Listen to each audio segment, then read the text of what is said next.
Голем интерес покажаа граѓаните на Кочани и општините што ги покрива Кочанскиот центар за јавно здравје за вакцините против сезонски грип. За само една недела откако се пристигнати и достапни за граѓаните, во Кочани од 800 потрошени се 660 вакцини. Во Виница се потрошени сите набавени 400 вакцини. Слична е состојбата и со другите градови. Во Делчево од 550 потрошени се 525. Во Пехчево од 200 набавени потрошени се 120. А најмала заинтересираност покажале граѓаните во Берово, каде што од 350 набавени се потрошиле само 135 вакцини.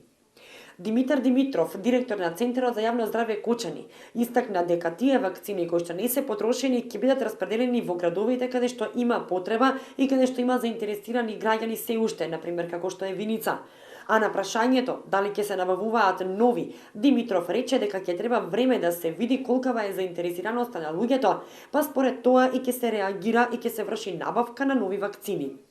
Инаку, доктор Натка Карамфилова, специјалист епидемиолог во Центарот за јавно здравје Кочани, истакна дека вакцините се доста квалитетни и дека се препорачливи за сите граѓани кои спаѓаат во ризичната група, односно хронично болните лица, лица со кардиоваскуларни болести и сите оние кои што во текот на денот остваруваат контакти со голем број луѓе. Цената на вакцината и годинава остана иста 400 денари и не беше потребно претходно запишување или пријавување во центарот.